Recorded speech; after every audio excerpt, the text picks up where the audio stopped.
Assalomu alaykum do'stlar. Shayx Abdulloh domlaning ma'ruzalarini tinglab, bir dona like bosib, obuna bo'lib qo'yishni unutmang. Bismillahirrahmanirrahim.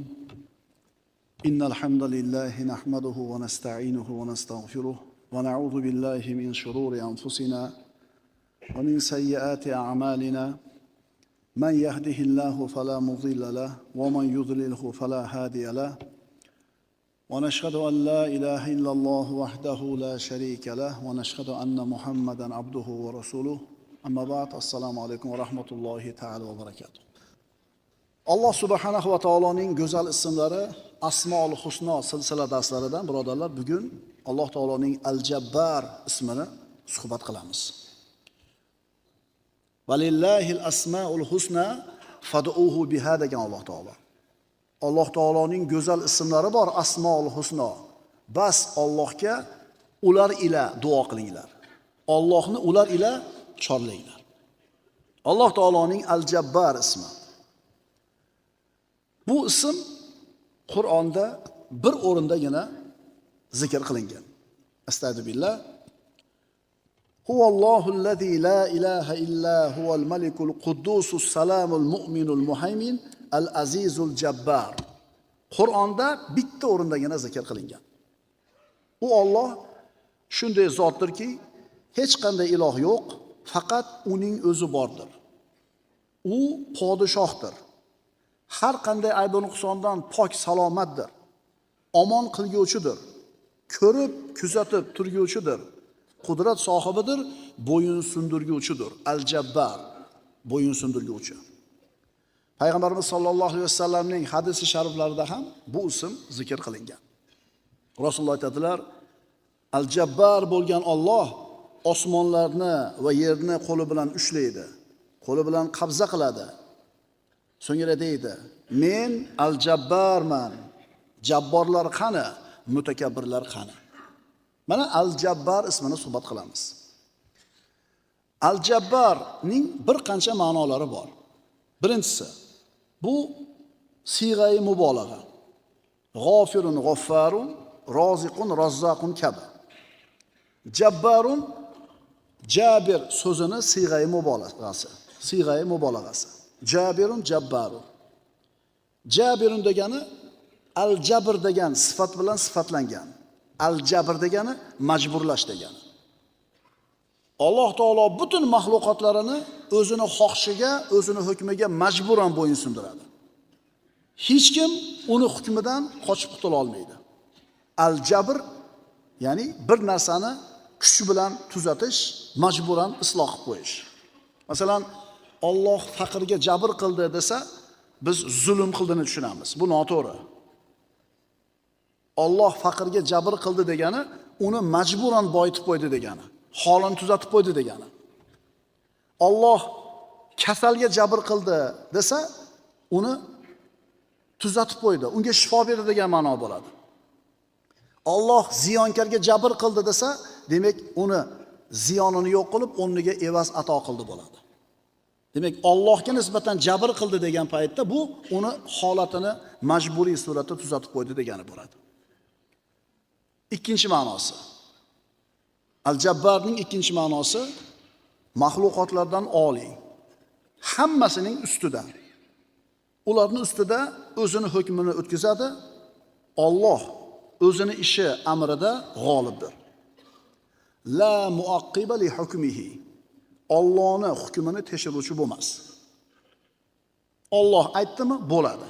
Alloh xohladimi, albatta sodir bo'ladi.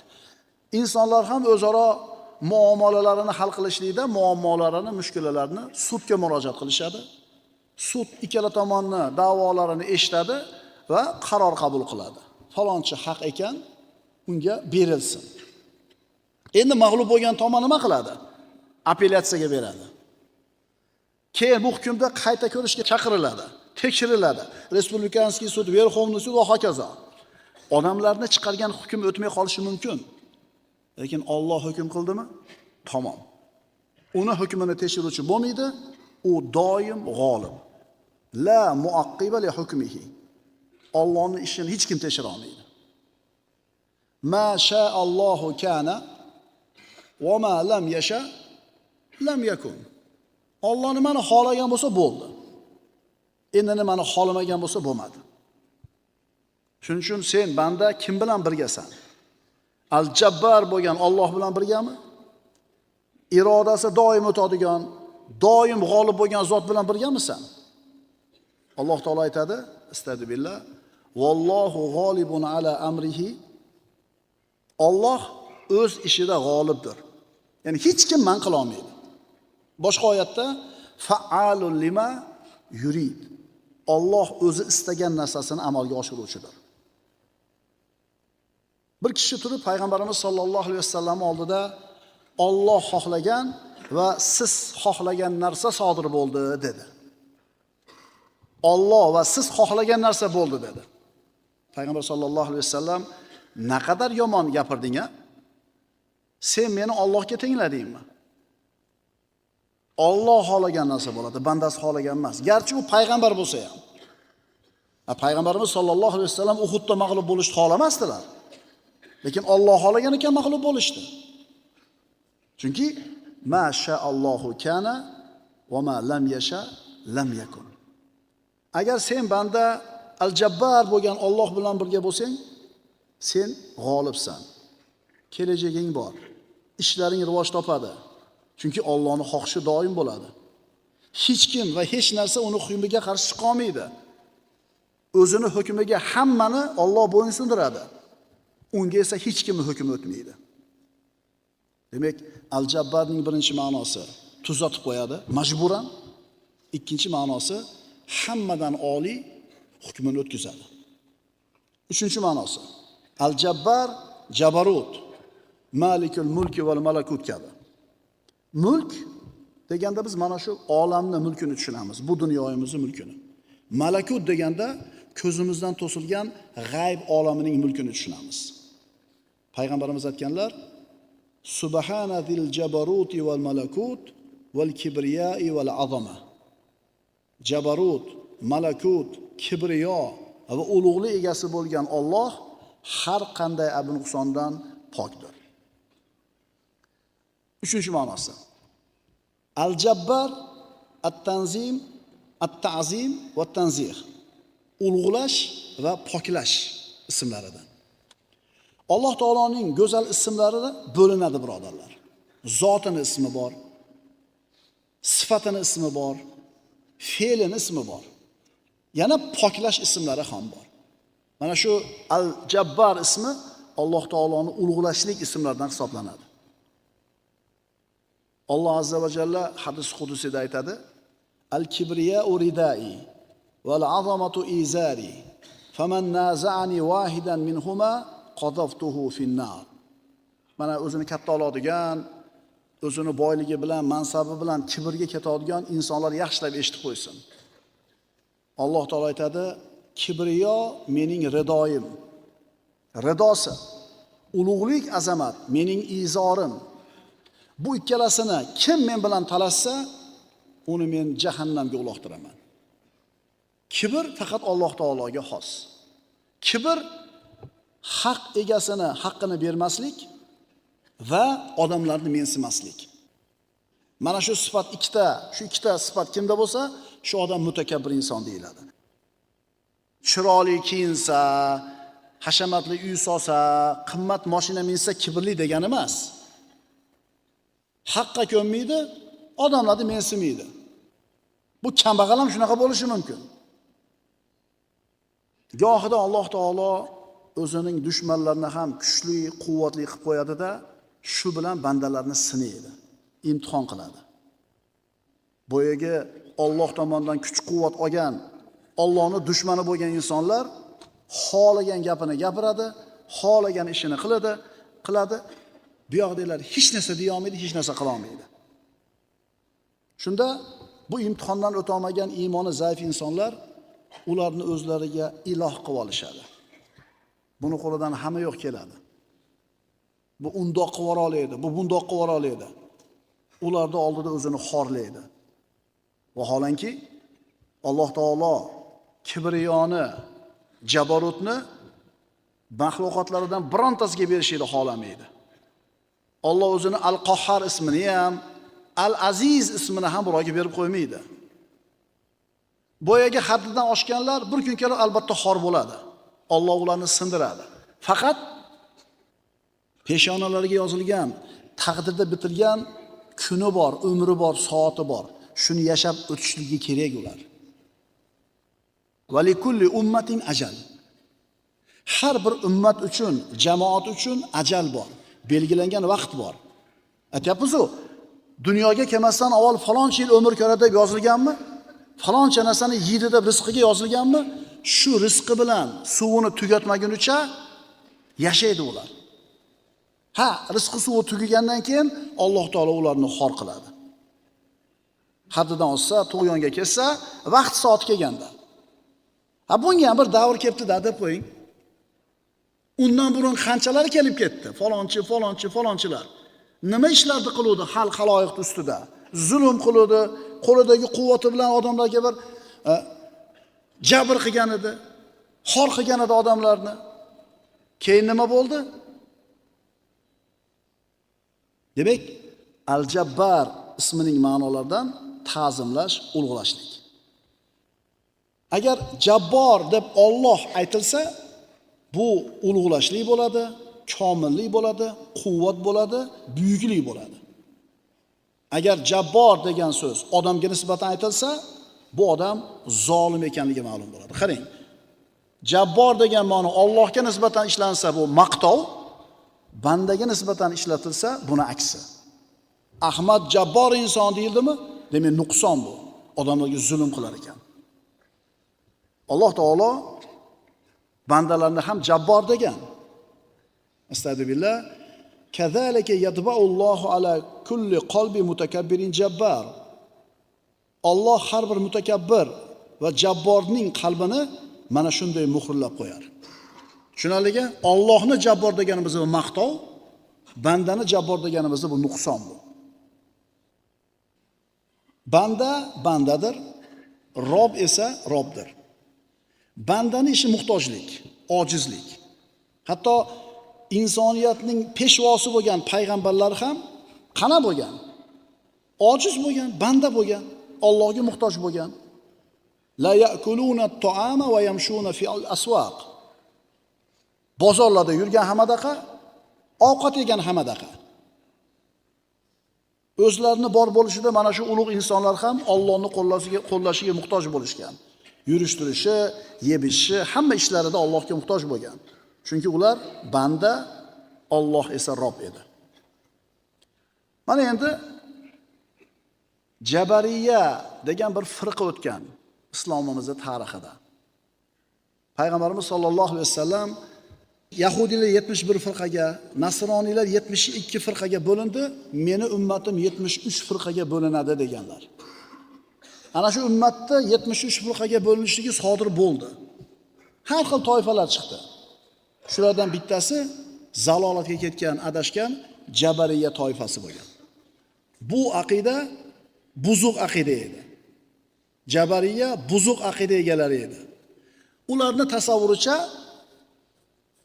Alloh bandalarni qilayotgan ishlariga majbur qiladi deb e'tiqod qilishgan. Ya'ni go'yoki ularning gapiga qaraganda bandada ixtiyor yo'qmish. Shuning uchun Jabariya majburlash deyishgan. Ularda aytishiga ko'ra, inson bu dunyoda qiladigan ishlari inson shamolni eshigiga tashlab qo'yilgan qushni patiga o'xshaydi deyishgan. Bitta barg oqib turgan suvni ustiga tushdi, tamom, u bargda ixtiyor yo'q. Suv qanday olib kelsa shunday ketadi. Insonni ham shunaqa deyishgan. Shular ham o'zlarining aqidasini Qur'on oyati bilan, payg'ambarning hadisi bilan isbotlamoqchi bo'lgan.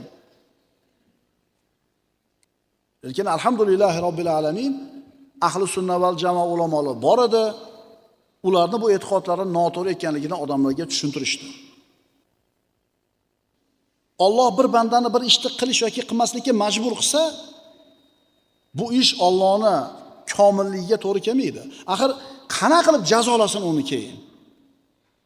O'zi gunoh qilishga majbur qilib qo'yib turib, banda qilsa shu gunohni, keyin qanday jazolasin? O'zi bir savobli ishni qilishga majbur qilib qo'yib turib, keyin shu savobni qilsa, qanday mukofotlasin? Qaranglar, masalan, Alloh taolo qiyomatda bizni nimaga erkak kishi bo'lgansan deb hisob qilmaydi.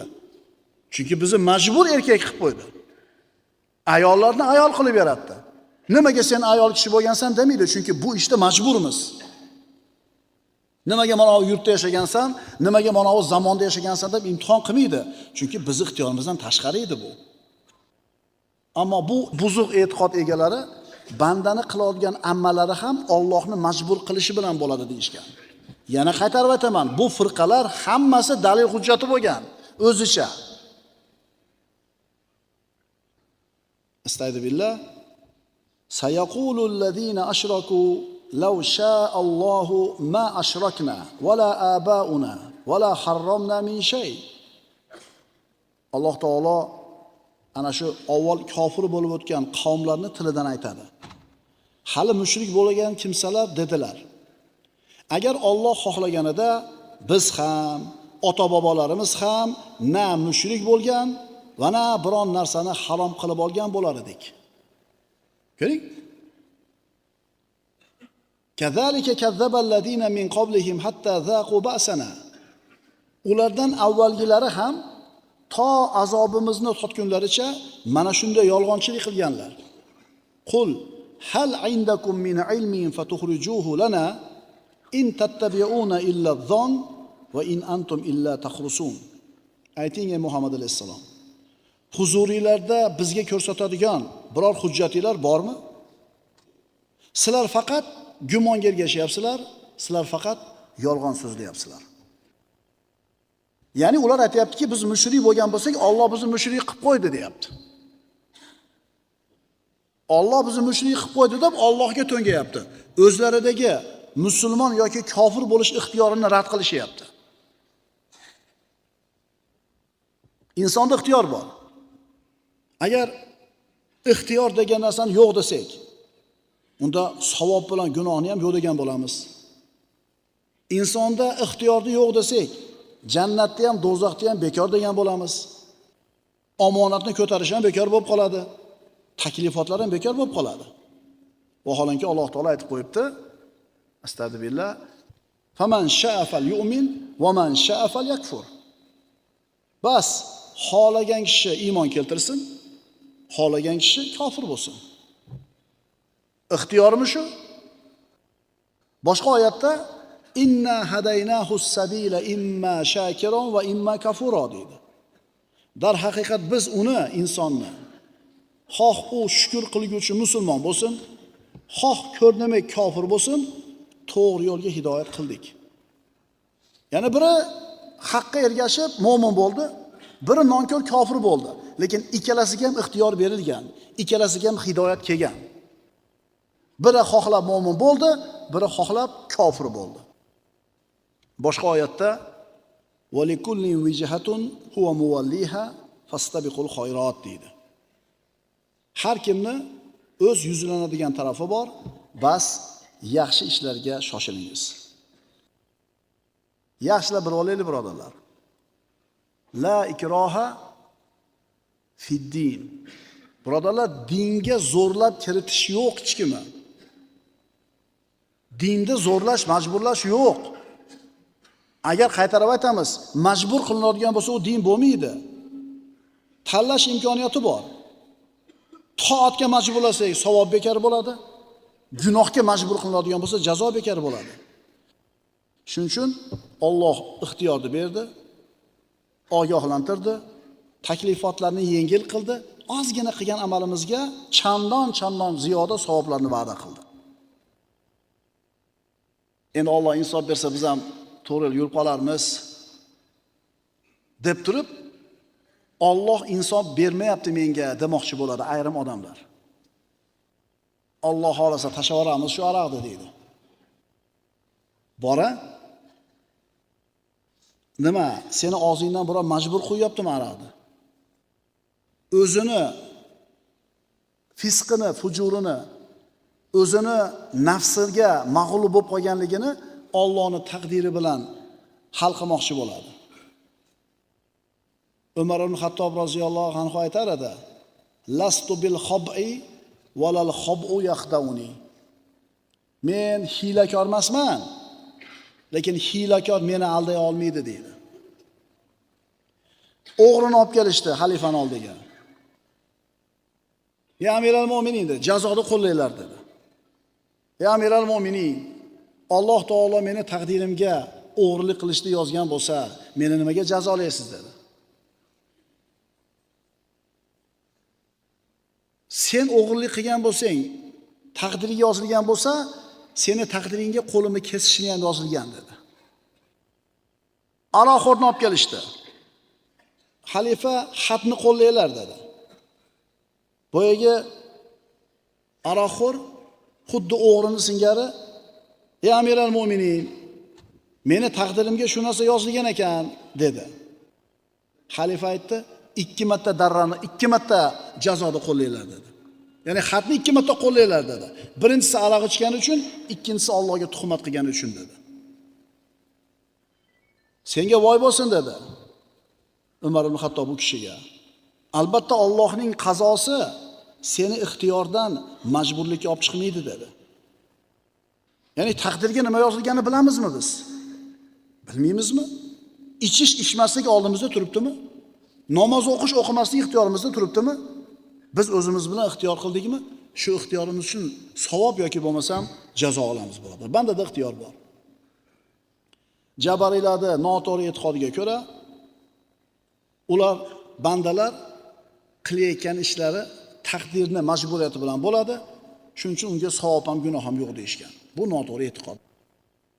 Biz aytamiz, Alloh taolo al-Jabbar bo'lgan zot o'zini hukmiga hammani bo'yinsundiradi, lekin bandalarni qilayotgan ishlarini o'zlarining ixtiyorlariga beradi. Ular ixtiyori bilan bajarishadi.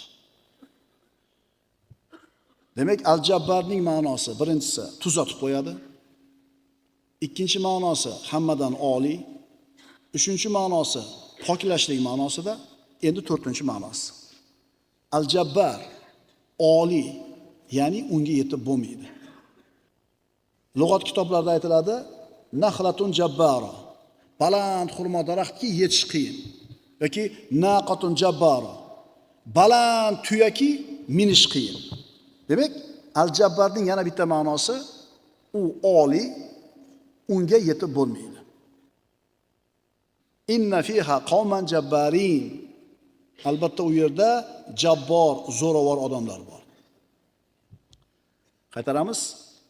Jabbor deb inson aytilsa, nuqson bo'ladi. O'zini katta olish, o'zini ulug' sanash, kibr, birovga quloq solmaslik. Agar Alloh jabbor deyilsa, bu maqtov bo'ladi. Mo'min banda al-Jabbar bo'lgan Alloh bilan birga bo'ladi. Shuning uchun u quvvatli, shuning uchun u aziz. Inson zoti o'zini tabiatidan kelib chiqib turib, kuchlilar bilan birga bo'lishni xohlaydi. Kuchlilar yonida bo'lishni xohlaydi. Mo'min u quvvatli, kuchli. Uni quvvatini, kuchini siri o'zini Alloh bilan birga deb bilishida. Mo'min biladi. Mo'min aniq biladi. Nimani biladi? Hamma Allohning qo'lida. Podsho ham, gado ham, boy ham, kambag'al ham, erkak ham, ayol ham istisnosiz Alloh taoloning qo'lida. Allohning qabzasida. Shuning uchun u kuchli. Kim aytgani bo'ladi deydi? Osmonda sashab olmaysizmi deydi. Qo'lingizda bo'lsa. Agar birodar sen Alloh bilan birga bo'lsang, kimning kuchi yetadi senga? Agar Alloh senga qarshi bo'lsa-chi, kimning foydasi tegadi senga? Mo'min Allohga tavakkul qiladi, Allohga suyanadi. Shuning uchun u kuchli. Shuning uchun o'zini xor qilib qo'ymaydi u. Shuning uchun aziz u. Hud alayhisalom nima dedi qavmiga? Fakiduni jami'an thumma la tunzirun. Ana endi hammalar yig'ilib kelib, kechga surmasdan menga qarshi bilgan hiylalarni qilinglar. Inni tavakkaltu alallohi robbi va robbikum. Men faqat mening ham, sizlarning ham Parvardigoringiz bo'lgan Allohga suyandim. Ma min dabbatin illa huwa akhidun bi nasiyatiha inna robbi ala siratin mustaqim. O'rmalagan narsaki bor, Hammasi Allohning qo'l ostida. Parvardigorim shak shubhasiz to'g'ri yo'ldadir. Qo'lingdan kelganini ish qil. Xohlaganing. Assalomu alaykum do'stlar. Videoni ko'rib bo'lgan bo'lsangiz, like bosib obuna bo'lib qo'ying.